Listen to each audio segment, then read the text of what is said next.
What noise does a dinosaur make? Dinosaur, like,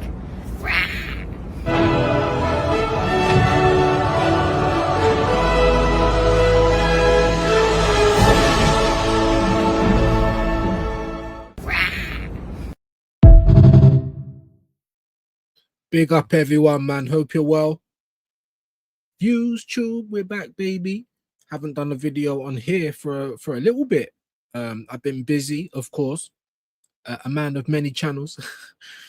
Make sure that you are liking and subscribing, though, man. We are going to do a quick reaction to the future of gaming. I think this is the Critical Gamer. Obviously, you might know him as the Critical Drinker, but this particular video is the future of gaming. Now, why is he talking about this? Because I think we're gearing up to receive GTA6 at some point. Probably going to be the biggest game, you know, ever, really and truly, with the amount of hype and how long it's taken to finally get here. Excuse me. But there's been a lot of discourse about the game itself, how much it's going to cost, things being behind the paywall, and the fact that you're not going to get a physical copy. And this very much could, not even very much, it probably will affect the gaming market in a big way going forward. You know, there was a whole ecosystem of used games and, you know, certain shops that you can go and, you know, resell or rebuy physical stuff. This is going to be totally out of that loop. You're going to get a box with a code in it, and they're charging you £80 to £100 for that. You know what I mean? To, you know, to be fully in control of how you use the media. I'm doing a lot of chatting. Let's get into the video. I hope you do like it, and we'll be back after with some thoughts. I mean, we'll still probably have some thoughts during the video. It is a reaction, but you know how it goes already. Let's do it. Picture the scene, dear viewer. It's a summer's day in 1999, the peak of our civilization. You walk down to your local video game store, you browse the shelves of exciting new PlayStation titles that you've read about in your favorite gaming magazine, and after a bit of thought, you part with some of your hard-earned cash for a brand new title. Later that day, with the sultry breeze of a warm evening sighing through your bedroom window and the unknown possibilities of adventure in the air, you break that cellophane seal for the first and last time, pop the disc into the console, and hear that familiar startup sounds.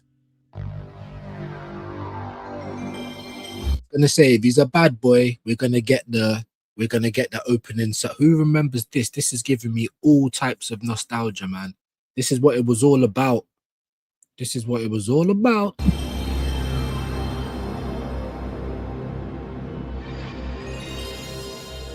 Tekken, so many. Sorry guys, sorry.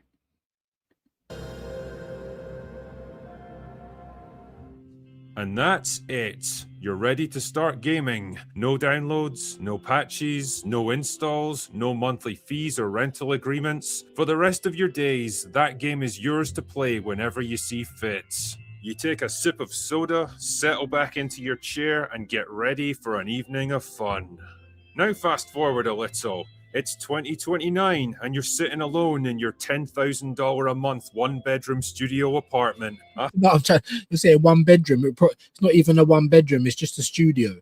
Like the living room is the bedroom. Let's have it right. Half-eaten bowl of congealed ramen noodles resting on your worn-out couch beside you as you scroll mindlessly through the PlayStation Store on your rented TV, perusing the bland, corporatized list of quintuple A titles on offer, all of them approved by Sweet Baby Inc., and none of them costing less than $150. Not including the monthly renewal fee, of course. After a lot of thought about how you're going to afford the rent this month, you finally choose one, more out of obligation than desire, because you need something to play. I mean, what else are you going to do? Go out? That sort of thing went out of fashion the moment the government brought in the walking tax of 2027. Anyway, there's a pretty high chance you'll get culturally enriched all the way to the emergency room, so you know it's... Wait, don't get it twisted. The walk-in tax. He might be onto something there. Don't be surprised to hear that coming in as soon as next year. It's not a viable option anymore. Now that you've chosen your game, the 30-hour download process begins. So you put the console into rest mode, let out a weary sigh, and start doom scrolling on your phone. 2 days later, with the download complete, the day 1 patch and the 3 online updates finally installed, you're ready to play. So you power up the console again, sit through the 10 minutes of mandatory commercials because you didn't pay extra for the ad-free version of the PS6. Is this 1984 footage? Am I going mad? But oh no, your PlayStation Plus Elite Premium membership hasn't renewed because you spent the last of your money on the game, which means you can't access it anymore. You also can't access any of the other titles you've downloaded and paid for. Oh well, no gaming for you. And in that moment, something snaps deep inside you. With trembling hands, you quietly power down the console, rise unsteadily to your feet and walk over to the window, heaving it open for the first time in what seems like years. Rusting hinges protest against your effort, and cold, smog-filled air rushes into the room. It chills you to the bone, but you almost welcome it. Anything for the chance to feel something again. You look out across the dreary cityscape around you, the dirty streets, the crumbling infrastructure, the heavy grey sky overhead. And for a moment, you think back to that bright, optimistic kid you once were on that warm summer night a lifetime ago, excitedly clutching the controller in your hand, listening to the click and whir as your PlayStation loaded up your game for the first time, a whole new world of adventure and promise just waiting for you. And you wonder to yourself, what became of that kid? What became of that world? Before you know it, you've clambered out onto the ledge, barely even aware of what you're doing anymore. You close your eyes, take a deep breath, and step off. Your last thought as gravity takes you into its inexorable embrace is, how did it come to this? But that's the end of the video. Hey, listen, we gotta big up the critical gamer, man. Drinker, you know who he is. Yeah, I mean, this is obviously probably going to be the state of the industry very soon. They're definitely cutting out the middleman, like they've done in real life. You know, your GameStops, your CEX, all of that kind of stuff. You know what I mean? Pretty soon, it's not going to be the case. I've also heard about certain stores in Canada that are like GameStop, sell secondhand stuff, and they're boycotting the game. They're boycotting the game in the store because basically, I mean, what's the point?